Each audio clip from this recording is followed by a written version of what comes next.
550 farmer को 6 करोड़ 85 लाख रुपया interest free loan अभी फार्मर को डीसीसी बैंक के तरफ से दिया गया है।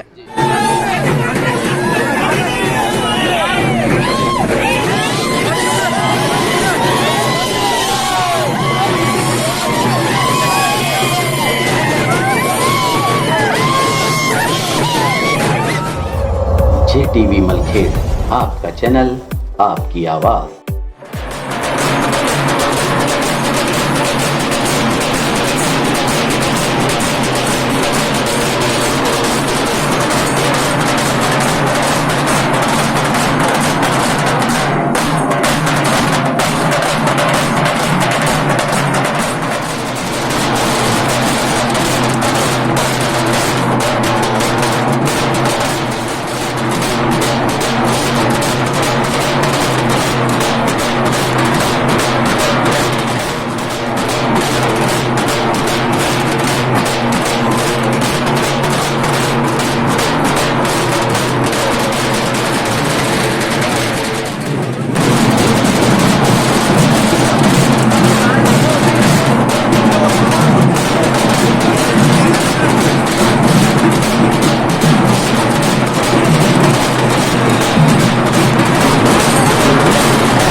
भारत माता की राजकुमार पाटील तेलुगुरवರಿಗೆ राजकुमार पाटील तेलुगुरवರಿಗೆ ರೈತರ ಮಿತ್ರ ರಾಜಕುಮಾರ್ ಪಾಟೀಲ್ ತೆಲುಗುರವರಿಗೆ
ಪರವಾಗಿ ಹೋರಾಟಗಳನ್ನು ನಡೆಸಿಕೊಳ್ಳೋದು, ಅವರು ಕೂಡ ಏನ್ ಮಾಡ್ತಾ ಇದೆ ಸರ್ಕಾರ ನೋಡ್ಲಿಕ್ಕೆ ಬಂದ ವ್ಯಕ್ತಿಗಳು ಅಲ್ಲಿ ಕೂಡ ಹೃತ್ಪೂರ್ವಕವಾದ ಸ್ವಾಗತವನ್ನು ಕೋರಿ ಮತ್ತು ನಮ್ಮ ಸಹೋದರಿ ಗ್ರಾಮ ಪಂಚಾಯತ್ಗೆ ಅಧ್ಯಕ್ಷರಾಗಿರ್ತಕ್ಕಂಥ ನಮ್ಮ ಅಕ್ಕವರಿಗೆ ಕೂಡ ಯಾಕಂದ್ರೆ ಮೊದಲೇ ಅವರಿಗೆ ಮಾಡಬೇಕಾಗಿತ್ತು, ನಮ್ಮ ಗ್ರಾಮದವರ ಮತ್ತು ಹೊರಗಿನವರಿಗೆ ಸ್ವಾಗತ ಆ ತಾಯಿಯವರಿಗೆ ಕೂಡ ಹೃತ್ಪೂರ್ವಕವಾಗಿ ಸ್ವಾಗತವನ್ನು ವೇದಿಕೆ ಮೇಲೆ ನಮ್ಮ ಡಿಸಿಸಿ ಬ್ಯಾಂಕಿನ ಎಲ್ಲ ಅಧಿಕಾರಿಗಳಿಗೆ, ನಮ್ಮ ಪಕ್ಷದ ಎಲ್ಲ ವಿವಿಧ ಹುದ್ದೆಗಳ ಅಧ್ಯಕ್ಷರಿಗೆ, ಉಪಾಧ್ಯಕ್ಷರಿಗೆ, ಎಲ್ಲ ನಮ್ಮ ಗ್ರಾಮದ ಹಿರಿಯರಿಗೆ, ಇಲ್ಲಿ ನೆರೆತಕ್ಕಂಥ ಎಲ್ಲ ರೈತರಿಗೆ ಹೃತ್ಪೂರ್ವಕವಾದ ಈ ಕಾರ್ಯಕ್ರಮಕ್ಕೆ ಸ್ವಾಗತ ಕೋರಿ ಒಂದು ಎರಡು ಮಾತು ಪ್ರಾಸ್ತಾವಿಕವಾಗಿ ನಾನು ಮಾತಾಡಲಿಕ್ಕೆ ಇಷ್ಟಪಡ್ತೀನಿ. ನಾನು ಮೊದಲನೇದಾಗಿ ರೈತರು ಹೆಚ್ಚು ಸಂಕಷ್ಟದಲ್ಲಿದ್ದಾರೆ ಇರತಕ್ಕಂಥ ಅರಿವು ಉಳಿಸಿಕೊಂಡಿರ್ತಕ್ಕಂಥ ಏಕೈಕ ನಾಯಕ ನಾನು ಹೇಳೋಣ. ನಾನು ಉದಾಹರಣೆ ಸಮೇತ ಹೇಳೋಣ, ಇದು ನಾವು ಪಾರ್ಟಿಯಾಗಿರ್ತೀವಿ, ಅವರು ಉಪಸ್ಥಿತಿ ಮಾಡ್ತೀರಂತ. ಇವತ್ತು 50 ವರ್ಷ ಹಿಡಿದ್ರು ಇವತ್ತು ಡಿಸಿಸಿ ಬ್ಯಾಂಕ್ ನೋಡ್ಕೊಡ್ರಿ ಅಲ್ಲಿ ದಿವಾಳಿಯಲ್ಲಿ ಹೋಗಿತ್ತು ಅಂತ ಹೇಳಿಕ್ಕೆ ನಾನು ಇಷ್ಟಪಡ್ತೇನೆ. ಇಡೀ ಜಿಲ್ಲೆಯೊಳಗೆ 10,000ಕ್ಕಿಂತ ಹೆಚ್ಚು ಸದಸ್ಯರು ಹೊಸ ಸದಸ್ಯರಾಗಿ ಮಾಡಿದ್ದೀವಿ. ಇವತ್ತು ಲಕ್ಷ ರೂಪಾಯಿಗಳಿಗೆ ಇವತ್ತು ಬಡ್ಡಿ ರಹಿತ ಸಾಲ ಕೊಡ್ತಕ್ಕಂಥ ಕಾರ್ಯಕ್ರಮ ಅನ್ನಲಾಗ್ತಿದ್ರೆ ನಿಮ್ಗೆ ಹೃತ್ಪೂರ್ವಕವಾದ ಸ್ವಾಗತ ಅಷ್ಟೇ ಅಲ್ಲ, ಅಭಿನಂದನೆ ಕೂಡ ಹೇಳ್ತೀನಿ. ಇನ್ನೊಂದು ರೂಪದಲ್ಲಿ ನಾನು ಹೇಳ್ತೀನಿ, ನಾನೊಬ್ಬ ಸಮಾಜದ ಪದಾಧಿಕಾರಿ, ಪಕ್ಷದ ಕುಡಿ ಒಬ್ಬ ಸಮಾಜದ ಪದಾಧಿಕಾರಿಯೇ ಕೂಡ. ಯಾಕಂದ್ರೆ ನಮ್ಮ ಸಮಾಜದ ವೀರ ಸೈನ್ಯ ಲಿಂಗಾಯತಲ್ಲ 73 ಉಪಜಾತಿಯನ್ನು ಹೊಂದಿರತಕ್ಕಂಥ ಸಮಾಜ ಲಿಂಗಾಯತ ಒಂದೇ ಅಲ್ಲ, ಅದರ ನೇತೃತ್ವ ನಾವು ಹೇಳ್ತೀವಿ. ಅವರೆಲ್ಲರೂ ಕೂಡ ರೈತರು, ಅವರಿಗೂ ಕೂಡ ಮಳೆ ಆಗ್ತಿದೆ, ಬೆಳೆ ಇಲ್ಲ, ಮಳೆ ಜಾಗತಕ್ಕಂಥ ನಮ್ಮೆಲ್ಲ ರೈತರಿಗೆ ನಾವೇ ಅವಕಾಶ ಸರ್ಕಾರದಿಂದ ಡಿಸಿಸಿ ಬ್ಯಾಂಕಿನಿಂದ ಮಾಡಿಕೊಡ್ತೀವಿ.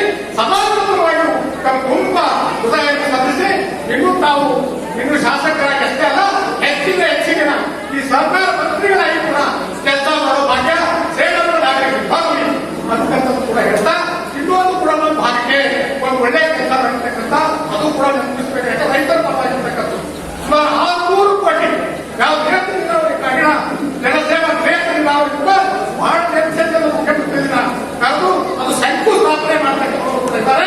ಅದಕ್ಕೂ ತುಂಬಾ ನಮ್ಮೆಲ್ಲರಿಗೂ ಭಾಗಕ್ಕೆ ಜಿಲ್ಲಾ ಪಂಚಾಯತ್ ಕಾಗಿನ ಎಲ್ಲಿ ಹರಿತದ ಎಲ್ಲಿ ಉದುರಿಸದ ಅವೆಲ್ಲರ ಪರವಾಗಿ ಒಂದು ಹಾರ್ದಿಕ ಸ್ವಾಗತ ಅಧ್ಯಕ್ಷರೇ, ಪಕ್ಷದ ಎಲ್ಲ ಮುಖಂಡರೇ, ಅಧಿಕಾರಿ ಬಂಧುಗಳೇ, ಆಗಮಿಸಿರುವಂತ ಎಲ್ಲ ರೈತ ಬಾಂಧವರೇ, ತಾಯಿ, ಇವತ್ತು ಮಳಕೇಟಿನಲ್ಲಿ ಹಬ್ಬದ ವಾತಾವರಣ. ಅದರ ಮಧ್ಯದಲ್ಲಿ ನಮ್ಮ ಯುವಕರಿಗೆ ಏನೋ ಒಂದಿಷ್ಟು ಪ್ರಶ್ನೆ. ಅವರು ನಮ್ಮವರೇ, ತಪ್ಪೇನಿಲ್ಲ. ನಾನು ವಾರದ 4-5 ದಿವಸ ಸೇಡಂನಲ್ಲಿ, ಕಲಬುರಗಿನಲ್ಲಿ ನಮ್ಮ ಕ್ಷೇತ್ರದ ಜನರ ಸಮಸ್ಯೆಗಳನ್ನು ಕೇಳಲಿಕ್ಕೆ ಅಂತಾನೆ ನಾನು ಇಲ್ಲೇ ಇರ್ತೇನೆ. ಯಾವಾಗಲೂ ನನ್ನ ಮನೆಗೆ ಬರ್ಬೋದು. ನಿಮ್ಮ ಯಾವುದೇ ವಿಚಾರಗಳನ್ನು ತಗೊಂಡು ನನ್ನ ಜೊತೆ ಕೂತ್ಕೊಂಡು ಮಾತಾಡುವಂತ ಅಧಿಕಾರ ನಾನು ಸೇಡಂ ತಾಲೂಕಿನ ಎಲ್ಲ ಯುವಕರಿಗೂ ಕೂಡ ಕೊಟ್ಟಿದ್ದೇನೆ. ನಾನು ಯಾರಿಗೂ ನಿಲ್ಲಿಸಿ ಮಾತಾಡುವುದಿಲ್ಲ. ನನ್ನ ಸರಿಸಮನಾಗಿ ಕೂಡಿಸ್ಕೊಂಡು ನನ್ನ ಒಡ ಹುಟ್ಟಿದ ಅಣ್ಣ ತಮ್ಮಂದಿರನ್ನು ತಿಳ್ಕೊಂಡು ನಾನು ಅವರೆಲ್ಲರ ಜೊತೆಗೂ ಕೂಡ ಮಾತಾಡ್ತೇನೆ. ಎಲ್ಲೋ ಒಂದಿಷ್ಟು ಏನಂದ್ರೆ ಕೊರತೆ ಆಗಿರ್ಬೋದು, ಅಂದ್ರೆ ತಿಳುವಳಿಕೆ ಕೊರತೆ ಆಗಿರ್ಬೋದು, ಕೆಲವು ಜಾಸ್ತಿ ಇರಲ್ಲ. 75 ವರ್ಷಗಳ ಆಗದೆ ಇರುವಂತದ್ದು ಈ 3-4 ವರ್ಷಗಳಲ್ಲಿ ಮಾಡಲಿಕ್ಕೆ ಸಾಧ್ಯ ಇಲ್ಲ. ಹಾಗಾಗಿ ಸಹಜಕ್ಕೆ ನಮ್ಮ ಯುವ ಮಿತ್ರರು ಒಂದಿಷ್ಟು ಪ್ರಶ್ನೆಗಳನ್ನೇ ಎತ್ತಿದ್ದಾರೆ. ಬೋಲೋ ಭಾರತ್ ಮಾತಾ ಕಿ, ಬೋಲೋ ಭಾರತ್ ಮಾತಾ ಕಿ. ಇಲ್ಲಿ 3-4 ವಿಷಯಗಳಿದೆ. ಕೆಲವು ನಮ್ಮ ಊರಿಗೋಸ್ಕರ ಆಗ್ಬೇಕಾದಂತ ಅಭಿವೃದ್ಧಿಗಳು, ಇನ್ನು ಕೆಲವು ನಮ್ಮ ಊರಿನಲ್ಲಿರುವಂತ ಎಲ್ಲ ರೈತ ಬಾಂಧವರಿಗೆ ಆಗ್ಬೇಕಾದಂತ ಅಭಿವೃದ್ಧಿ ಕಾಮಗಾರಿಗಳು. ಇನ್ನು ಕೆಲವು ನಮ್ಗೆ ಅನ್ನಿಸ್ತದೆ ವೈಯಕ್ತಿಕವಾಗಿ ನನಗೂ ಕೂಡ ಇಷ್ಟೆಲ್ಲ ಕೆಲಸಗಳು ಆಗಬೇಕು ಅನಂತ ನಿರೀಕ್ಷೆಗಳು ಪ್ರತಿಯೊಬ್ಬರಿಗೂ ಕೂಡ ಇರುತ್ತೆ. ಇರೋದು ತಪ್ಪಲ್ಲ, ಆ ಎಲ್ಲ ನಿರೀಕ್ಷೆಗಳು ಕೂಡ ಇರಬೇಕು. ಮನುಷ್ಯ ಸದಾ ಆಶಾವಾದಿಯಾಗಿರ್ಬೇಕು. ಸಹಜಕ್ಕನೆ ಹಲವಾರು ಬಯಕೆಗಳು ಇರುತ್ತೆ. ಒಂದು ಮಾತು, ನಾನು ವಾರದ 7 ದಿವಸಗಳು ಕೂಡ ನಾನು ಯಾರಿಗೋಸ್ಕರ ಕೆಲಸ ಮಾಡ್ತಾ ಇದ್ದೀವಿ ಅಂತ ಕೇಳಿದ್ರೆ ನನಗೋಸ್ಕರ ಅಲ್ಲ. ವಾರದ 7 ದಿವಸಗಳ ಕಾಲ ಈ ಭಾಗದ ರೈತರಿಗೆ ಒಳ್ಳೇದಾಗಬೇಕು, ಈ ಭಾಗಕ್ಕೆ ಅಭಿವೃದ್ಧಿ ಕಾಮಗಾರಿಗಳಾಗಬೇಕು, ಈ ಭಾಗಕ್ಕೆ ಏನಾದರೂ ಮಾಡಬೇಕು. ಮಂಡ್ಯ, ಮೈಸೂರು, ಮಂಗಳೂರು ಕಡೆ ನೋಡಿದೀವಿ ನಾವು. ಅಲ್ಲಿ ಯಾವ ರೀತಿಯ ಅಭಿವೃದ್ಧಿಗಳಾಗಿದ್ದಾವೆ ಆ ರೀತಿಯ ಅಭಿವೃದ್ಧಿ ಕಾಮಗಾರಿಗಳು ಇಲ್ಲಿ ಆಗಬೇಕು. ಈ ಕನಸಿಟ್ಕೊಂಡು ನಾನು ಕೆಲಸ ಮಾಡ್ತಾ ಇದ್ದೇನೆ. ಈ ಮಾತನ್ನ ಯಾಕೆ ಹೇಳ್ತಾ ಇದ್ದೀನಿ ಅಂದ್ರೆ, ನಾನು ಮಂಡ್ಯ, ಮೈಸೂರು, ಮಂಗಳೂರು ಭಾಗದ ರೈತರಿಗೆ ನೋಡಿದ್ದೇನೆ. 2 ಎಕರೆ 3 ಎಕರೆ ಜಮೀನು ಇಟ್ಕೊಂಡು ಕಾರಿನಲ್ಲಿ ಸುತ್ತಾಡ್ತಾರೆ. ನಮ್ಮ ಭಾಗದ ರೈತರು 10 ಎಕರೆ 20 ಎಕರೆ 50 ಎಕರೆ ಜಮೀನು ಇಟ್ಕೊಂಡು 10,000 20,000ಕ್ಕೋಸ್ಕರ ಕೈ ಚಾಚುವಂತ ಪರಿಸ್ಥಿತಿ ಇದೆ. ಅದಕ್ಕೆ ನಾನು ವಿಚಾರ ಮಾಡಿದೆ, ನಮ್ಮ ಭಾಗದ ರೈತರು ಕೂಡ ಬರುವಂತ 5-6 ವರ್ಷಗಳಲ್ಲಿ ಮಂಗಳೂರು, ಬೆಂಗಳೂರು, ಹಾಸನ, ಮಂಡ್ಯ ರೈತರನ್ನು ಮೀರಿಸಿ ನಮ್ಮ ರೈತರು ಬೆಳಿಬೇಕು. ಅದಕ್ಕೋಸ್ಕರ ಏನಾದರೂ ಯೋಜನೆಗಳನ್ನು ತರಬೇಕು. ಈ ವಿಚಾರ ಇಟ್ಕೊಂಡು ಇವತ್ತು ನಮ್ಮ ಮುಖ್ಯಮಂತ್ರಿಗಳಿಗೆ ಕಾಡಿ ಬೇಡಿ ನಮ್ಮ ಹತ್ರ ನೀರಿದೆ, ಬಳಕೆ ಮಾಡ್ಕೊಳ್ಳಿಕ್ಕೆ ಆಗ್ತಾ ಇಲ್ಲ. ಏನಾದರೂ ಮಾಡಿ ನಮ್ಮ ಭಾಗದ ರೈತರಿಗೆ ನೀರಾವರಿ ಯೋಜನೆ ತಗೊಂಡು ಬಂದ್ರೆ ಆ ರೈತನ ಮುಖದಲ್ಲಿ ಬಂದ ಆತ ಮೂಡುತ್ತೆ. ಯಡಿಯೂರಪ್ಪನವ್ರ ಹತ್ರ 16 ಬಾರಿ ಅಲ್ಲ 106 ಬಾರಿ ಹೋಗಿ ಇಂಥ ಕರೋನಾ ಮಹಾಮಾರಿಯ ಸಂದರ್ಭದಲ್ಲೂ ಕೂಡ ಕಾಗಿನ ಏತ ನೀರಾವರಿ ಯೋಜನೆ 40 ಹಳ್ಳಿಗಳ ರೈತರಿಗೆ 75,000 ಹೆಕ್ಟೇರ್ ಜಮೀನಿಗೆ ಪೈಪ್ ಲೈನ್ ಮುಖಾಂತರ ನೀರು ಕೊಡ್ತಕ್ಕಂಥ 639 ಕೋಟಿ ರೂಪಾಯಿಗಳು ಈ ಭಾಗದ ರೈತರಿಗೋಸ್ಕರ ತಂದಿದೆ. ಇನ್ನು ಕೆಲವೇ ದಿನಗಳಲ್ಲಿ ಈಗಿನ ಮುಖ್ಯಮಂತ್ರಿಗಳು ಆ ಕಾಮಗಾರಿಗೆ ಚಾಲನೆಯನ್ನು ಕೊಡಲಿಕ್ಕೆ ಸೇಡಂಗೆ ಆಗಮಿಸೋರಿದ್ದಾರೆ. ಇದರ ಜೊತೆಗೆ ನನಗೆ ಮಾಡಲಿಕ್ಕೆ ಬಹಳ ಕೆಲಸಗಳಿತ್ತು. ಆದರೂ ಕೂಡ ಡಿಸಿಸಿ ಬ್ಯಾಂಕ್ ಮುಳುಗಿ ಹೋಗಿತ್ತು. ನಾನು ಶಾಸಕನಾಗೋದಕ್ಕಿಂತ ಮೊದಲು ಪತ್ರಿಕಾಗೋಷ್ಠಿ ಕರೆದು ನಾನು 4 ಪ್ರಶ್ನೆಗಳನ್ನ ಆಗಿನ ಶಾಸಕರಿಗೆ ಮುಂದಿಟ್ಟಿದ್ದೇನೆ. ಏನದು? ನೀವು ಮಂಡ್ಯ, ಮೈಸೂರು, ಹಾಸನ ದೂರ ಇದೆ. ನಮ್ಮ ಕಲಬುರಗಿನಲ್ಲಿರುವಂತ ಆನಂದ್, ಅಫಜಲ್ಪುರ, ಶಾಪುರ, ಸುರಪುರದ ರೈತರಿಗೆ ಬಡ್ಡಿ ಇಲ್ಲದೆ 50, 60, 70 ಕೋಟಿ ರೂಪಾಯಿ ಸಾಲ ಸಿಕ್ಕಿದೆ. ನಮ್ಮ ತಾಲೂಕಿನ ರೈತರಿಗೆ ಯಾಕೆ ಸಿಕ್ಕಿಲ್ಲ ಅಂತ ನಾನು ಪ್ರಶ್ನೆ ಕೇಳಿದ್ದೆ. ಅದಕ್ಕೆ ಅವರೇನು ಹೇಳಿದ್ರು? ಆ ರೀತಿಯ ಉತ್ತರ ಕೊಟ್ಟರು. ಸಾಲ ಕೊಡೋದು ಬ್ಯಾಂಕಿನ ಕೆಲಸ, ಸಾಲ ತಗೊಳ್ಳೋದು ರೈತರ ಕೆಲಸ, ನಂದೇನು ಕೆಲಸ ಇಲ್ಲ ಅಂತ ಹೇಳಿದ್ರು. ಆಮೇಲೆ 2ನೇ ಪ್ರಶ್ನೆ ಕೇಳಿದೆ, ಈ ಭಾಗದಲ್ಲಿ ಇಷ್ಟೆಲ್ಲ ನೀರಿದೆ, ನಮ್ಮ ರೈತರು ಯಾಕೆ ನೀರಾವರಿ ಮಾಡಿಕೊಂಡಿಲ್ಲ? ಕೇವಲ 2,500 ಹೆಕ್ಟೇರ್ ಪ್ರದೇಶದಲ್ಲಿ ನೀರಾವರಿ ಇದೆ, ನಮ್ಮ ಭಾಗದ ರೈತರು ಯಾಕೆ ಮಾಡಿಕೊಂಡಿಲ್ಲ ಅಂತ ಕೇಳಿ ಅದಕ್ಕೂ ಹಾರಿಕೆ ಉತ್ತರ ಕೊಟ್ಟರು. ಅದು ನನ್ನ ಜಿಮ್ಮೆದಾರಿ ಅಲ್ಲ. ರೈತ ಮನ್ಸು ಮಾಡಿಕೊಂಡು ನೀರಾವರಿ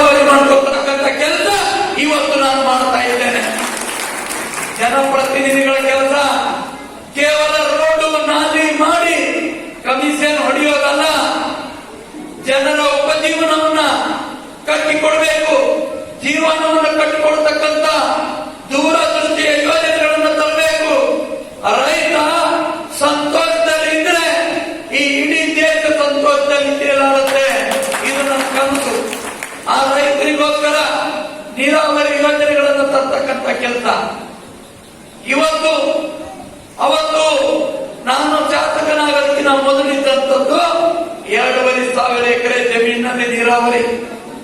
ನಾನು ಬಂದ ಮೇಲೆ ಈಗ ಅದು 25,000 ಎಕರೆ ಜಮೀನಿನಲ್ಲಿ ನೀರಾವರಿ ನಡೀತಾ ಇದೆ. ಅವತ್ತ್ಯಾಕೆ ಆಗಲಿಲ್ಲ, ಇವತ್ತ್ಯಾಕಾಯ್ತು? ಅವತ್ತು 104 ವರ್ಷಗಳ ಕಾಲ ಈ ಡಿಸಿಸಿ ಬ್ಯಾಂಕ್ ಅನ್ನ ತಮ್ಮ ಕಪಿಮುಷ್ಟಿಯಲ್ಲಿ ಇಟ್ಕೊಂಡಿದ್ರು. ನಮ್ಮ ತಾಲೂಕಿನ ರೈತರಿಗೆ ಕೊಟ್ಟದ್ದು 3 ಕೋಟಿ. ನಾನು ಕೇಳಿದೆ, ಯಾಕೆ ನಮ್ಮ ರೈತರಿಗೆ ಅನ್ಯಾಯ ಆಗ್ತಾ ಇದೆ? ಉತ್ತರ ಸಿಗಲಿಲ್ಲ. ಆ ಉತ್ತರ ಕಂಡುಕೋಬೇಕು ಅಂತೇಳಿ ಇವತ್ತು ಆ ಡಿಸಿಸಿ ಬ್ಯಾಂಕಿನ ಅಧ್ಯಕ್ಷನಾಗಿ ಮುಳುಗಿರುವಂತಹ ಹಡುಗರು. ನಾನು ಅಧ್ಯಕ್ಷ ಆದಾಗ ವೇದಿಕೆ ಮೇಲೆ ಕೂತವರೆಲ್ಲರೂ ಬೈದರು, ನನಗೆ ಮಾಡ್ಲಕ್ಕೇನು ಕೆಲಸ ಇಲ್ಲ ಇವನಿಗೆ. ಕಲ್ಯಾಣಪ್ಪನವರು ಹಿಡ್ಕೊಂಡು ಯಾಕಾಗಲತ್ತೀರಿ? ಅದು ಮುಣಿಗೆ ಹೋಗ್ಯದ, 3 ರೂಪಾಯಿ ಇಲ್ಲ ಅದ್ರೊಳಗ, ನೀವ್ ಯಾಕೆ ಹಾಕ್ತೀರಿ? ಆಗ್ಬೇಡ್ರಿ ಅಂದ್ರು. ನಾ ಹೇಳಿದೆ, ರೈತರ ಜೀವ ಉಳಿಸ್ಬೇಕು ಅಂದ್ರೆ ಅದು ಕಾಮಧೇನು ಕಲ್ಪವೃಕ್ಷ ಇದ್ದಂಗೆ ಈ ಡಿಸಿಸಿ ಬ್ಯಾಂಕ್ ಜೀವಂತ ಇದ್ರೆ ನಮ್ಮ ರೈತರು ಜೀವಂತ ಇರ್ಲಿಕ್ಕೆ ಸಾಧ್ಯ ಇದೆ. ಆ ಬ್ಯಾಂಕು ಮುಳುಗಿ ಹೋಗಿದೆ, ನನಗೂ ಗೊತ್ತಿದೆ. ಆದ್ರೆ ಆ ಮುಳುಗಿ ಹೋಗಿರುವಂತ ಬ್ಯಾಂಕ್ ಅನ್ನ ಮೇಲೆತ್ತಬೇಕು. ಈ ಭಾಗದ ರೈತರ ಜೀವನವನ್ನ ಹಸನು ಮಾಡಬೇಕು ಅಂತೇಳಿ ಆ ಬ್ಯಾಂಕಿಗೆ ಅಧ್ಯಕ್ಷ ಆದೆ. ಕಲ್ಯಾಣಪ್ಪ ಪಾಟೀಲ್ರೆ, ಪರ್ವತ್ ರೆಡ್ಡಿ ಪಾಟೀಲ್ರೆ, ನೀವು ಬ್ಯಾಡ ಅಂದಿರೋ ಆ ಬ್ಯಾಂಕಿನ ಅಧ್ಯಕ್ಷ ಆಗಿ, ಮುಳುಗಿರೋ ಆ ಬ್ಯಾಂಕಿನ ಅಧ್ಯಕ್ಷ ಆಗಿ ಈ ವರ್ಷ ಕಲಬುರಗಿ, ಯಾದಗಿರಿಯ 2 ಜಿಲ್ಲೆಗಳ ರೈತರಿಗೆ 3 ಲಕ್ಷ ಜನ ಹೊಸ ರೈತರಿಗೆ 1,000 ಕೋಟಿ ರೂಪಾಯಿ ಪಟ್ಟಿ ಇದೆ. 1,000 ಕೋಟಿ ರೂಪಾಯಿ ಪಟ್ಟಿ ಇದೆ. ನಾನು ಜನವರಿ 8ನೇ ತಾರೀಕು ಬ್ಯಾಂಕಿನ ಅಧ್ಯಕ್ಷ ಆದೆ. ಮಾರ್ಚ್ 30 ತನ 50 ದಿವಸ ನಾನು ನಿಧಿ ಮಾಡಿಲ್ಲ. ನಮ್ಮ ಬ್ಯಾಂಕಿನಲ್ಲಿ ಕೆಲಸ ಮಾಡುವಂತ ಒಬ್ಬ ಎಂಪ್ಲಾಯಿಗೂ ನಿಧಿ ಮಾಡಕ್ ಬಿಟ್ಟಿಲ್ಲ. ರೈತರ ಮಧ್ಯದಲ್ಲಿ ಹೋದ್ವಿ, ರೈತರ ಮನವೊಲಿಸಿದ್ವಿ, ರೈತರು ಕಟ್ಟಬೇಕಾದಂತ ಸಾಲ ಕಟ್ಕೊಂಡ್ವಿ.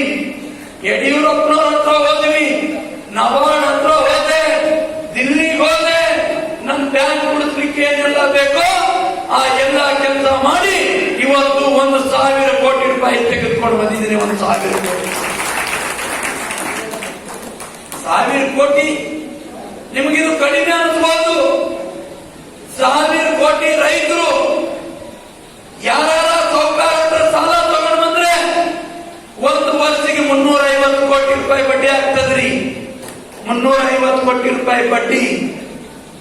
ಆ ರೈತ ಸಾಲ ಮಾಡ್ಕೊಂಡಿಲ್ಲ. ಈಗ ನಾನ್ ಕೂಡ ಈ 1,000 ಕೋಟಿ ಸಾಲ ಬಡ್ಡಿ ಸಾಲ ವಾಪಸ್ ತೀರಿಸಿ 350 ಕೋಟಿ ರೂಪಾಯಿ ರೈತರಿಗೆ ಇವತ್ತು ಉಳಿತಾಯ ಆಗ್ತಾ ಇದೆ. 350 ಕೋಟಿ. ಸೇಡಂ ಒಂದೇ ತಾಲೂಕಿನಲ್ಲಿ ಈಗಾಗಲೇ 100 ಕೋಟಿ ಹಣ ಕೊಡ್ತಕ್ಕಂಥದ್ದಕ್ಕೆ ದಾಪುಗಾಲ ಇಟ್ಟಿದ್ದೇವೆ. 100 ಕೋಟಿ ಅಂದ್ರೆ 1 ವರ್ಷಕ್ಕೆ 35 ಕೋಟಿ ರೂಪಾಯಿ ಬಡ್ಡಿ ಆಗುತ್ತೆ. ಇಷ್ಟು ಹಣ ನಮ್ಮ ರೈತರಿಗೆ ಉಳಿಯುತ್ತೆ. ರೈತರ ಮನದಲ್ಲಿ ಮಂದಹಾಸ ಮೂಡಬೇಕು. ರೈತ ನಾವು ಕೊಡೋ ಬಡ್ಡಿ ಇಲ್ಲದೆ ಇರೋ ಹಣ ತಗೊಂಡು ಎತ್ತು, ದನ, ಕರುಗಳನ್ನು ತರಬೇಕು. ಸಣ್ಣ ಪುಟ್ಟ ಕೃಷಿಗೆ ಬೇಕಾದಂತಹ ಪರಿಕರಗಳನ್ನು ಖರೀದಿ ಮಾಡಬೇಕು. ಮದುವೆ, ಮುಂಜುವೆ, ಹಬ್ಬಗಳನ್ನ ಖುಷಿಯಿಂದ ಮಾಡಬೇಕು.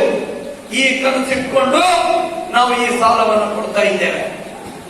ಇದು ಇಷ್ಟಕ್ಕೆ ನಿಲ್ಲೋದಿಲ್ಲ. ಬರುವಂತ ಮಾರ್ಚ್ 31 ಈ ಸೇಡಂ ತಾಲೂಕಿನ ರೈತರಿಗೆ ಬಡ್ಡಿ ಇಲ್ಲದೆ 200 ಕೋಟಿ ರೂಪಾಯಿ ಕೊಡ್ತಕ್ಕಂಥ ಕೆಲಸ ನಾವು ಮಾಡ್ತಾ ಇದ್ದೀವಿ. 200 ಕೋಟಿ ರೂಪಾಯಿ ಇವತ್ತು ಕೇವಲ ಬೆಳೆ ಸಾಲ ಕೊಡ್ತಾ ಇದ್ದೇವೆ. ಇದು 1 ವರ್ಷ. ಒಂದು ವರ್ಷದಲ್ಲಿ ಈ ಹಣ ಮತ್ತೆ ವಾಪಸ್ ಕಟ್ಟಬೇಕು. ರೈತರು ಈ ಹಣ ವಾಪಸ್ ಕಟ್ಟಿದ್ರೆ ಮುಂದಿನ ವರ್ಷ, ಈ ವರ್ಷ ಯಾರು 50,000 ತಗೊಂಡಿದ್ದೀರಾ, ಯಾರು 1 ಲಕ್ಷ ತಗೊಂಡಿದ್ದೀರಾ, ಯಾರು 25,000 ತಗೊಂಡಿದ್ದೀರಾ, ಚಿಂತೆ ಮಾಡಬೇಡಿ. ಜಾತಿ ಭೇದ ಇಲ್ಲದೆ, ಧರ್ಮ ಭೇದ ಇಲ್ಲದೆ, ಪಕ್ಷ ಭೇದ ಇಲ್ಲದೆ ಉಳುವ ಯೋಗಿ ಅಂದ್ರೆ ಅನ್ನದಾತ. ಅನ್ನದಾತ ಅಂದ್ರೆ ದೇವರಿಗೆ ಸಮಾನ. ದೇವರು ಅಂದ್ರೆ ದೇವರಿಗೆ ನಾನಾ ಹೆಸರುಗಳು, ದೇವಕ್ಕೆ ಹಲವು ನಾಮಗಳು. ದೇವನೊಬ್ಬ, ಒಬ್ಬನೇ ದೇವರು. ಹಂಗೆ ಇವತ್ತು ನಮ್ಮ ಆಡಳಿತದಲ್ಲಿ ಇಲ್ಲಿರುವಂತಹ ರೈತರಿಗೆ ಯಾವುದೇ ಭೇದ ಭಾವ ಮಾಡದೇನೆ ಎಲ್ಲಾ ರೈತರು ನಮ್ಮ ರೈತರು, ಅವರ ಸೇವೆ ಮಾಡೋದು ನಮ್ಮ ಹಕ್ಕು, ನಮ್ಮ ಧರ್ಮ ಅಂತ ತಿಳಿದು ಪ್ರತಿಯೊಬ್ಬ ರೈತರಿಗೂ ಕೂಡ ನಾವು ಸಾಲವನ್ನು ಕೊಡ್ತಕ್ಕಂಥ ಕೆಲಸ ಮಾಡ್ತಾ ಇದ್ದೇವೆ. ಇವತ್ತು ಯಾರಿಗೆ ಸಾಲ ಕಡಿಮೆ ಸಿಕ್ಕಿರುವುದು, ಹೆಚ್ಚಿಗೆ ಸಿಕ್ಕಿರುವುದು, ಚಿಂತೆ ಮಾಡಬೇಡಿ. ಇದು ಮೊದಲನೇ ಹೆಜ್ಜೆ. ಬರುವಂತ 2-3 ವರ್ಷದಲ್ಲಿ ಪ್ರತಿಯೊಬ್ಬ ರೈತನಿಗೆ ಬಡ್ಡಿ ಇಲ್ಲದೆ 3 ಲಕ್ಷ ಕೊಡುವಂತ ಕೆಲಸ ನಾವು ಮಾಡ್ತೇವೆ. ಪ್ರತಿಯೊಬ್ಬ ರೈತರಿಗೆ 3 ಲಕ್ಷ ಬಡ್ಡಿ ಇಲ್ಲದೆ ಕೊಡುವಂತ. ಇವತ್ತು ಯುವಕರು ಪ್ರಶ್ನೆ ಮಾಡ್ತಾ ಇದ್ದಾರೆ, ನಮಗೆ ಕೆಲಸಗಳಿಲ್ಲ. ನಿಜ, ಕೆಲಸಗಳು ಕೊಡಿಸಬೇಕು. ನಾನು ಪ್ರಯತ್ನಗಳನ್ನು ಪ್ರಾರಂಭ ಮಾಡಿದ್ದೇನೆ. ಆದರೆ ಕೊರೋನಾ ಮಹಾಮಾರಿಯ ಕಾಲಖಂಡದಲ್ಲಿ ಇವತ್ತು ಇರುವಂತವರು ನೌಕರಿಗಳನ್ನು ಕಳ್ಕೊತಾ ಇದ್ದಾರೆ. ಅದಕ್ಕಾಗಿ ಇವತ್ತು ನಾವು ಇಲ್ಲಿರುವಂತಹ ಯುವಕರಿಗೆ, ಇಲ್ಲಿರುವಂತಹ ರೈತ ಬಂಧುಗಳಿಗೆ ಕರೆ ಕೊಡ್ತೇನೆ. ನೀವು ಮುಂದೆ ಬನ್ನಿ. 2 ಎಕರೆ 3 ಎಕರೆನಲ್ಲಿ ತೋಟಗಾರಿಕೆಯನ್ನು ಮಾಡಿ, ಹೈನುಗಾರಿಕೆಯನ್ನು ಮಾಡಿ, ನೀವು ಒಂದು ಹೈನುಗಾರಿಕೆ ತೋಟಗಾರಿಕೆ ಮಾಡಲಿಕ್ಕೆ 10 ಲಕ್ಷ ರೂಪಾಯಿ ಕೇವಲ 3 ರೂಪಾಯಿ ಬಡ್ಡಿ ದರದಲ್ಲಿ. ಅದು ತಿಂಗಳಿಗಲ್ಲ, 2 ತಿಂಗಳಿಗಲ್ಲ, 5 ತಿಂಗಳಿಗಲ್ಲ, 1 ವರ್ಷಕ್ಕೆ ಕೇವಲ 3 ರೂಪಾಯಿ ಬಡ್ಡಿ ದರದಲ್ಲಿ ನಿಮಗೆ ನಾವು ಸಾಲದ ಸೌಲಭ್ಯ ಕೊಡ್ತೇವೆ. ಆ 10 ಲಕ್ಷ ರೂಪಾಯಿ ತಗೊಂಡು 10 ಎಮ್ಮೆ 10 ಹಸುಗಳನ್ನು ತಗೊಂಡ ಎಕರೆ ಹೊಲ ಮಾಡಬೇಕಾಗ್ತಿತ್ತು, ಮನಿ ಮಾಡಬೇಕಾಗ್ತಿತ್ತು. ಅದು ಕಾಂಗ್ರೆಸ್ ಸರ್ಕಾರದಾಗ. ಆದ್ರೆ ಇವತ್ತು ನಮ್ಮ ನರೇಂದ್ರ ಮೋದಿ ಪ್ರಧಾನ ಮಂತ್ರಿ ಯಾವುದದು ಆಯುಷ್ಮಾನ್ ಭಾರತ ಯೋಜನೆಯಲ್ಲಿ ಪ್ರತಿಯೊಬ್ಬ ರೈತನಿಗೆ ಆರೋಗ್ಯ ಕೆಟ್ಟರೆ 5 ಲಕ್ಷ ವಿಮೆ ನಮ್ಮ ನರೇಂದ್ರ ಮೋದಿ ಮಾಡಿಕೊಟ್ರು. ಪಟ್ಟಣದಲ್ಲಿರೋ ಜನ ಗ್ಯಾಸ್ನಲ್ಲಿ ಅಡಿಗೆ ಮಾಡ್ತಾರೆ. ಹಳ್ಳಿನಲ್ಲಿರೋ ತಾಯಂದಿರು ಹೊಗಿನಲ್ಲಿ ಅಡಿಗೆ ಮಾಡ್ತಾರೆ. ಇದನ್ನು ತಪ್ಪಿಸಬೇಕು ಅಂತ ಹೇಳಿ ಪಟ್ಟಣದಲ್ಲಿ ಯಾವ ರೀತಿ ಸಿಲಿಂಡರ್ ಇತ್ತೋ ಅದನ್ನು ಹಳ್ಳಿನಲ್ಲಿರುವಂತ ಪ್ರತಿಯೊಬ್ಬರ ಮನೆಗೆ ಸಿಲಿಂಡರ್ ಕಳಿಸಿದ್ದು ನಮ್ಮ ನರೇಂದ್ರ ಮೋದಿ. ಪೋಲಿಯೋ ಬಂದು 50 ವರ್ಷ ಆದ್ಮೇಲೆ ಈ ದೇಶಕ್ಕೆ ಲಸಿಕೆ ಬಂತು. ಆನೆ ಕಾಲದ ರೋಗ ಬಂದು 75 ವರ್ಷ ಆದ್ಮೇಲೆ ಈ ದೇಶಕ್ಕೆ ಲಸಿಕೆ ಬಂತು. ಆದ್ರೆ ಕೊರೋನಾ ಬಂದಂತ ಸಂದರ್ಭದಲ್ಲಿ ಅದೇ ವರ್ಷ ವಿಜ್ಞಾನಿಗಳಿಗೆ ಬೆನ್ನು ತಟ್ಟಿ ಅದನ್ನು ಕಂಡು ಹಿಡಿದು ಅದೇ ವರ್ಷ ಪ್ರತಿಯೊಬ್ಬರ ಮನೆ ಬಾಗಿಲಿಗೆ ಹೋಗಿ ಈ ದೇಶದ 90 ಕೋಟಿ ಜನರಿಗೆ ವ್ಯಾಕ್ಸಿನ್ ಕೊಟ್ಟದ್ದು ನಮ್ಮ ನರೇಂದ್ರ ಮೋದಿ. ಇಂದಿರಾ ಗಾಂಧಿ ಮೊಮ್ಮಕ್ಕಳಿಗೆ, ರಾಹುಲ್ ಗಾಂಧಿ ಅಣ್ಣ ತಮ್ಮಂದಿರಿಗೆ ನೀವು ಕೇಳಬೇಕು, ನಿಮಗೆ ಯಾಕೆ 50 ವರ್ಷ ಹಿಡಿತು? ನರೇಂದ್ರ ಮೋದಿ 1 ವರ್ಷದಾಗೆ ನಮಗೆ ವ್ಯಾಕ್ಸಿನ್ ಕೊಟ್ಟಿದ್ದಾರೆ ತಾನೆ. ವ್ಯಾಕ್ಸಿನ್ ತಗೊಂಡಿ ಕೈ ಮೇಲಂದ್ರಿ. ಓ, ಜಾತಿ ನೋಡಿಕೊಟ್ರ, ಧರ್ಮ ನೋಡಿಕೊಟ್ರ, ಪಕ್ಷ ನೋಡಿಕೊಟ್ರ? ಕೊಡ್ಲಿಲ್ಲ. ನಿಮ್ಮ ಅಣ್ಣ ತಮ್ಮ ಅಂತ ತಿಳ್ಕೊಂಡು ಸುಖಗಳನ್ನ ನನ್ನ ಮನೆಗೆ ಬಂದು ನೀವು ಪರಿಹಾರ ಮಾಡ್ಕೋಬೇಕು ಅಂತ ಹೇಳಿ ವಿನಂತಿ ಮಾಡಿ ಇವತ್ತು ದೊಡ್ಡ ಒಂದು ಪ್ರಮಾಣದಲ್ಲಿ ಇಷ್ಟೆಲ್ಲ ರೈತರು ನೀವು ಸೇರಿದ್ದೀರಾ. ನಿಮ್ಮೆಲ್ಲ ಪಾದಗಳಿಗೆ ನನ್ನ ಅನಂತ ಕೋಟಿ ಕೋಟಿ ನಮನಗಳನ್ನು ಸಲ್ಲಿಸಿ ನನ್ನ ಮಾತಿಗೆ ವಿರಾಮ ಕೊಡುತ್ತೇನೆ. ಬೋಲೋ ಭಾರತ್ ಮಾತಾ ಕಿ, ಬೋಲೋ ಭಾರತ್ ಮಾತಾ ಕಿ, ಜೈ ಜವಾನ್, ಜೈ ಜವಾನ್. ಎಲ್ಲರಿಗೂ ಒಳ್ಳೆಯದಾಗಲಿ.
ಅಲ್ಲಿ ಹಿಡ್ಕೊಂಡು ನಿಲ್ತಾನ ಅಲ್ಲಿ ಆಗಲ್ಲ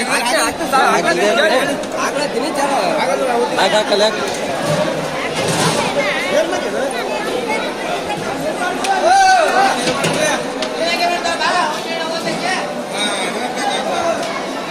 ಯಾರ ಬಂದಿ ಗೊತ್ತಾಗಲ್ಲ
ನಮಸ್ಕಾರ ಅಣ್ಣ ನಮಸ್ಕಾರ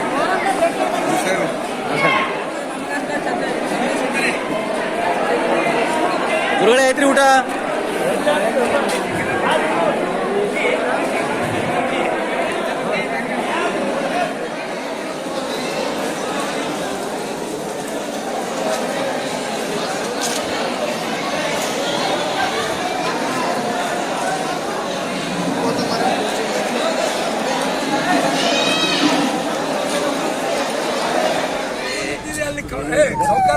ನಾವು ಕಾಂಗ್ರೆಸ್ ಕೌಂಟ್ ಮಾಡೋದು ಕ್ರಾನಿಕ್ ಒಬ್ಬರಿಗೆ ಇಲ್ಲಿ ರುದ್ರಗುಣ ಇಲ್ಲ. ಎಲ್ಲ ನಮ್ಮ ಕಡೆಗೆ ರೀ ಇವರೆಲ್ಲ ಕಡೆಗೆ ತಿಳಿದಿರೋರಿ ನೀವೇ ನಮ್ಮವ್ರು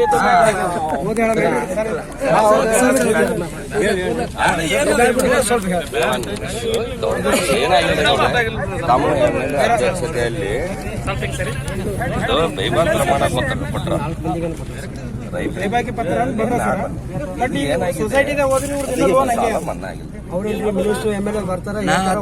ನಾ ಅಧ್ಯಕ್ಷ ಆಗಿದ್ದಾಗ ಕೊಟ್ಟಿಲ್ಲ. ನಿಮ್ಮ ಅಧ್ಯಕ್ಷತೆಯಲ್ಲಿ ಅಂತ ಗಮನಕ್ಕೆ ತಂದಿದ್ದೇನೆ ಕ್ಲಿಯರ್ ಮಾಡ್ಕೊಡ್ತೀನಿ. ಬಹಳಷ್ಟು ಮಂದಿ ಮಲ್ಪುರದಾಗ ರೈತರು 550 फार्मर को 6 करोड़ 85 लाख रुपया इंटरेस्ट फ्री लोन अभी फार्मर को डीसीसी बैंक के तरफ से दिया गया है।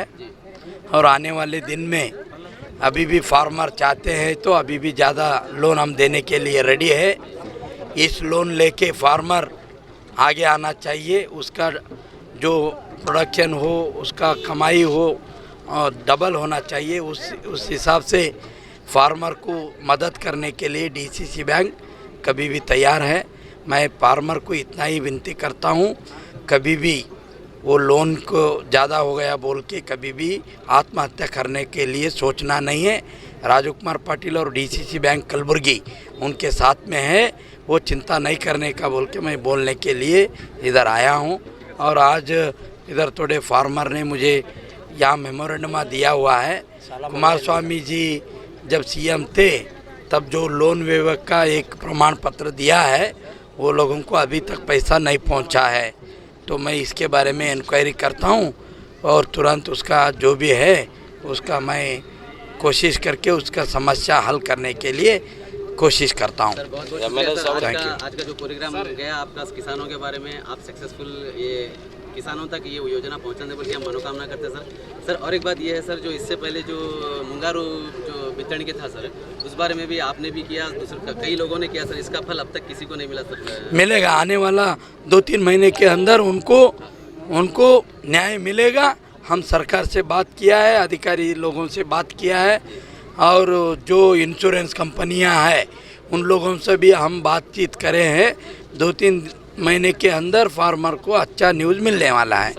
Thank you. ಪ್ರತಿ ಗ್ರಾಮ ಪಂಚಾಯತಿಯಲ್ಲಿ ಸ್ವಸಹಾಯ ಸಂಘ ಇದು ಆಗಬೇಕಂತ ಒಂದು ಸಾರ್ವಜನಿಕರಿಗೆ ಸಹಿ ತೋಲಾಗತ್ತಾರೆ ಗ್ರಾಮಗಳಲ್ಲಿ, ಅದ್ರ ಬಗ್ಗೆ ಯಾರು ತೋತಾ ಇದ್ದಾರಣ್ಣ? ಈಗ ಬಿಸಿನಡಿಯಲ್ಲಿ ನಿನ್ನೆ ಒಬ್ಬರು ಬಂದಿದ್ದರು. ಅಲ್ಲ, ಅದು ಸ್ವಸಹಾಯ ಸಂಘಗಳನ್ನು ಯಾರು ಬೇಕಾದರೂ ಮಾಡ್ಬೋದು. ಇದಕ್ಕೆ ಅವರು ಇವರು ಸರ್ಕಾರ ಅಂತ ಏನಿಲ್ಲ. 10 ಜನ ಕೂಡೋದು ಒಂದು ಸಂಘ ಮಾಡ್ಕೋಬೋದು, ಅದು ಅವರವರ ಇಂಡಿವಿಜುವಲ್, ಅದಕ್ಕೂ ನಮ್ಮ ಬ್ಯಾಂಕಿಗೆ ಏನು ಸಂಬಂಧ ಇಲ್ಲ. धन्यवाद। सर आपसे एक रिक्वेस्ट है, मलखेड़ के अंदर एक आधार सेंटर खोले तो बहुत अच्छा रहता सर, क्योंकि यहाँ पे पब्लिक बहुत परेशान है सर। इस बारे में क्या बोलेंगे सर? आदर्श स्कूल आधार सेंटर ऑलरेडी सैंक्शन हुआ है, थोड़े ही दिन में वो चालू होने वाला है। Thank you. JTV ಅವರಿಗೆ ಸ್ವಾಗತ ಕೋರುತ್ತಾ, ಇವತ್ತಿನ ದಿವಸ ವಿಷಯ ಏನಂದರೆ ಪ್ರಾಥಮಿಕ ಕೃಷಿ ಪತ್ತಿನ ಸಹಕಾರ ಸಂಘ ಸಾಲದ ಮನ್ನಾದ ಬಗ್ಗೆ 2018ನೇ ಇಸ್ವಿಯಲ್ಲಿ ಮಾನ್ಯ HD ಕುಮಾರಸ್ವಾಮಿಯವರು ಮುಖ್ಯಮಂತ್ರಿ ಆಗಿದ್ದಾಗ ಬಂಡೆಪ್ಪ ಕಾಶಂಪುರಿ ಅವರು ಸಹಕಾರ ಸಚಿವರಾಗಿದ್ದಾಗ ಸೇಡಮಿನ ರಾಜ್ಕುಮಾರ್ ಪಾಟೀಲ್ MLA ಅವರ ಅಧ್ಯಕ್ಷತೆಯಲ್ಲಿ ಇವತ್ತು ಇಡೀ ಸೇಡಂ ತಾಲೂಕದಲ್ಲಿ ಭಾಳಷ್ಟು ರೈತರಿಗೆ ಸಾಲ ಮನ್ನಾದ ಪ್ರಮಾಣ ಪತ್ರವನ್ನು ಕೊಟ್ಟಿರ್ತಾರೆ. 2018ರಲ್ಲಿ ಪ್ರಮಾಣ ಪತ್ರ ಆ ಪ್ರಮಾಣ ಪತ್ರ ರೈತರು ಹೋಗಿ ಒಂದು ಸಹಕಾರ ಸಚಿವ ಬಂಡೆಪ್ಪ ಕಾಶಂಪುರೆ ಮತ್ತು ಸೇಡಂ MLA ಆದಂಥ ರಾಜ್ಕುಮಾರ್ ಪಾಟೀಲ್ ಅವರು ಕೊಟ್ಟಂಥ ಪ್ರಮಾಣ ಪತ್ರವನ್ನು ತೊಗೊಂಡು ಆ ಪ್ರಮಾಣ ಪತ್ರ ತೊಗೊಂಡು ಬ್ಯಾಂಕಿಗೆ ಹೋದಾಗ ಬ್ಯಾಂಕಿನ ಕಾರ್ಯದರ್ಶಿಗಳು ಹೇಳ್ತಾ ಇದ್ದಾರೆ, MLA ಅವರು ಮತ್ತು ಮಿನಿಸ್ಟ್ರು ಹಾಗೇ ಪ್ರಮಾಣ ಪತ್ರ ಕೊಡ್ತಿರ್ತಾರೆ ರೀ, ನಮ್ಮ ಬ್ಯಾಂಕಿನಲ್ಲಿ ನಿಮ್ಮ ಮಾಫ್ ಆಗಿದ್ದು ಸರ್ಕಾರ ದುಡ್ಡು ಬಂದಾಗ ಅಷ್ಟೇ ಮಾತ್ರ ಮಾಫ್ ಆಗ್ತದೆ, ಇದು ದುಡ್ಡು ಯಾರ್ದು ರೈತರದು ಮಾಫ್ ಆಗಿಲ್ಲ ಅನ್ನೋಂಥ ಮಾತು ಹೇಳ್ತಾರೆ. ಬಟ್ ಇವತ್ತು ದಿವಸ ಮಳಖೇಡಕ್ಕೆ ಒಂದು ಈ ಭಾಗದ ಶಾಸಕ ಆದಂಥ ರಾಜ್ಕುಮಾರ್ ಪಾಟೀಲ್ ಅವರು ಬಂದು ಇವತ್ತು ರೈತರಿಗೆ DCC ಬ್ಯಾಂಕ್ VSSN ಕಳೆದು ಇವತ್ತು ರೈತರಿಗೆ ಒಂದು ಸಾಲ ಕೊಟ್ಟಿರ್ತಾರೆ. ಆ ಸಾಲ ಅನ್ನೋದು ಇವತ್ತು ಸೇಡಂ ತಾಲೂಕಿನ ಸಮಸ್ತ 2,500 ಎಕರೆ ಜಮೀನು ಇವತ್ತು ರೈತರು ಮುಂಗಾರು ಬೆಳೆ ಹೆಸರು ಬೆಳೆ ಬಿತ್ತಿ ಇವತ್ತು ಭಾಳಷ್ಟು ಕಷ್ಟದಲ್ಲಿ ಇದ್ದಾರೆ. ಇವತ್ತು ಯಾರೂ ಇದ್ರ ಬಗ್ಗೆ ಆಸಕ್ತಿ ತೋರಿಸ್ತಾ ಇಲ್ಲ. ಇವತ್ತು ರೈತರಿಗೆ ಭಾಳಷ್ಟು ಒಂದು ಅನ್ಯಾಯ ಆಗಿದೆ. ಈ ಅನ್ಯಾಯದ ವಿರುದ್ಧ ನಾವು ಹೋರಾಡಬೇಕಾಗ್ತದ. ಎಲ್ಲ ರೈತರು ಇವತ್ತು ಹೋರಾಡ್ಲಿಕ್ಕೆ ಸಿದ್ಧ ಇದ್ದರೆ ನಿಮ್ಮ ಜೊತೆ ರೈತರ ಜೊತೆ ನಾ ಇದ್ದೀನಿ ಅನ್ನೋಂಥ ಮಾತು ಹೇಳುತ್ತಾ ನಾನು ನಮಸ್ಕರಿಸ್ತೀನಿ. ಇವತ್ತಿನ ದಿನ ನಮ್ಮ ಸೇಡಂ ಕ್ಷೇತ್ರದ ಶಾಸಕರು ರಾಜ್ಕುಮಾರ್ ಪಾಟೀಲ್ ಅವರು ಇಲ್ಲಿ ರೈತರಿಗೆ ಒಂದು ಸಾಲ ವಿತರಣೆ ಮಾಡ್ಲಿಕ್ಕೆ ಬಂದಾಗ ಅವರಿಗೆ ನಾವು ಮನವಿ ಪತ್ರವನ್ನು ಕೊಟ್ಟಿರ್ತೇವೆ. ಅದೇನಪ್ಪ ಮನವಿ ಪತ್ರ ಅಂದರೆ 2018ನೇ ಇಸ್ವಿಯಲ್ಲಿ ಅಂದರೆ ವರ್ಷದಲ್ಲಿ ಕುಮಾರಸ್ವಾಮಿ ಮುಖ್ಯಮಂತ್ರಿ ಇದ್ದಾಗ ಮತ್ತು ಬಂಡೆಪ್ಪ ಕಾಶೆಂಪುರೆ ಸಚಿವರು ಮತ್ತು ಪ್ರಿಯಾಂಕಾ ಖರ್ಗೆ ಸಚಿವರು ಮತ್ತು ರಾಜ್ಕುಮಾರ್ ಪಾಟೀಲ್ ತೇಲ್ಕೂರ್ ಅವರು MLA ಇದ್ದಾಗ ಆವಾಗ ಸೇಡಂ ತಾಲೂಕಿನ ಎಲ್ಲ ರೈತರಿಗೆ ಮತ್ತು ಮಳಖೇಡದಲ್ಲಿ ಒಂದು 4-5 ಜನ ರೈತರಿಗೆ ಬಾಕಿ ಬೇಬಾಕು ಪತ್ರ ಅಂತೇಳಿ ಕಿಸಿಂದ ಕೊಟ್ಟಿರ್ತಾರೆ. ಆ ಬಾಕಿ ಬೇಬಾಕು ಪತ್ರವನ್ನು ನಾವು ಮನೆಯಲ್ಲೇ ಜೋಪಾನವಾಗಿ ಈಸಿಂತಕ್ಕಾದರೂ ಇಟ್ಟಿದ್ದೆವು. ಈಗ ಮತ್ತೆ ಸಾಲ ಕೊಡೋದು ಪ್ರಕ್ರಿಯೆ ಆರಂಭಗೊಂಡಾಗ ನಾವು VSSN ಅವರು ಸೆಕ್ರೆಟ್ರಿ ಅವರಿಗೆ ಹೋಗಿ ಭೇಟಿಯಾದಾಗ ಮತ್ತು ನಮಗೆ ಮರು ಸಾಲ ಯಾವಾಗ ಕೊಡ್ತೀರಿ ಅಂತ ಅವ್ರಿಗೆ ಕೇಳಿದಾಗ ಅವರು ಸೆಕ್ರೆಟ್ರಿ ಅವರಂದರು ನಿಮ್ಮದು ಸಾಲ ಮನ್ನಾ ಆಗಿಲ್ಲ. ಹೆಂಗಾಗಿಲ್ಲ ರೀ ಅಂತ ಕೇಳಿದ್ರೆ ಇಲ್ಲ ಅದು ಮತ್ತು ನಮ್ಗೆ ಅದು ಬೇಬಾಕಿ ಪತ್ರ ಕೊಟ್ಟರಲ್ಲ ಅಂತಂದು ಅವ್ರೇನು ರೀ ಮಿನಿಸ್ಟ್ರ್ ಇದ್ದಾರೆ ಅವರು ಬರ್ತಾರೆ ಕೊಡ್ತಾರೆ ಹೋಗ್ತಾರೆ. ಯಾವಾಗ ನಮ್ಮ DCC ಬ್ಯಾಂಕಿಗೆ ನಿಮ್ಮ ದುಡ್ಡು ನಿಮ್ಮ ಖಾತೆಗೆ ಯಾವಾಗ ಜಮಾ ಆಗ್ತದೆ ಅವಾಗ ಜಮಾ ಆದಾಗೆ ಅವಾಗೇ ಮನ್ನಾ, ಇಲ್ಲಿವರೆಗೆ ಇಲ್ಲ. ಒಂದು ವೇಳೆ ನಿಮಗೆ ಮತ್ತು ನಿಮ್ಮ ಮರು ಸಾಲ ಬೇಕಾಗಿತ್ತಪ್ಪ ಅಂದ್ರೆ ಅದು ಬಡ್ಡಿ ಸಮೇತ ಸಾಲ ಕಟ್ಟಿ ಪ್ರಮಾಣ ಪತ್ರ ಯಾರಿಗೆ ಸಿಕ್ಕಾದ ಅವರಿಗೆ ಇವತ್ತು ಸಾಲ ಮನ್ನಾ ಇಲ್ಲ. ಅವರಿಗೆ ಪ್ರಮಾಣ ಪತ್ರ ಯಾರು ರೈತರಿಗೆ ಸಿಕ್ಕಾದ ಇವತ್ತು ಬಡವೊಬ್ಬ ಕಾಶಪ್ಪ ಅಂತೇಳಿ ನಮ್ಮ ಕಾಶಣ್ಣ ಅಂತೇಳಿ ಇದ್ದಾರೆ ನಮ್ಮ ಕೂಲಿ ಸಮಾಜದತ್ತ. ಇವತ್ತು ಅವ್ನು ಕಾಶಣ್ಣ ಅನ್ನೋದು ಇವತ್ತು 75,000 ರೂಪಾಯಿನ ಒಂದು ಸಾಲ ಮನ್ನಾದ ಪ್ರಮಾಣ ಪತ್ರ ಕೊಟ್ಟಿರ್ತಾರೆ. ಆ ಶಾಸಕರು ಇದು ನಾನು ನೋಡ್ತೀನಿ ಮಾತಾಡ್ತೀನಿ ರೀ ಅಧಿಕಾರಿಗಳ ಸಂಘಟ ಅಂತೇಳಿ ಇಷ್ಟೇ ಹೇಳ್ತಾ ಇದ್ದಾರೆ. ಇದು 2018ಲಿಂದ ಇಲ್ಲಿ ತನಕ ಪಾಪ ರೈತ ಪ್ರಮಾಣ ಪತ್ರ ಸಿಕ್ಕಂಥ ರೈತಿಗೆ ಇವತ್ತು ಸಾಲ ಮನ್ನಾ ಆಗಿಲ್ಲ ಅಂದ್ರೆ ಇದು ದೊಡ್ಡ ಅನ್ಯಾಯದ ಮಾತಂತ ನಾ ಹೇಳ್ತೀನಿ. ಈಗ ಈ ಸಮಸ್ಯೆಯನ್ನು ಪರಿಹಾರ ಆಗಲಿಲ್ಲ ಅಂದ್ರೆ ನಮ್ಮ ಮಾಜಿ ಮಂತ್ರಿಗಳಂತ ಶರಣಪ್ರಕಾಶ್ ಪಾಟೀಲ್ ಅವ್ರಿಗೆ ಕರ್ಕೊಂಡು ನಾವು DCC ಬ್ಯಾಂಕ್ MD ಅವ್ರ ಜೊತೆ ನಾವು ಮಾತಾಡ್ತೀವಿ. ಅವ್ರ ಸಮ್ಮುಖದಾಗ ನಾವು ಮುಂದೆ ಹೋರಾಡ್ತಿದ್ದೆವು.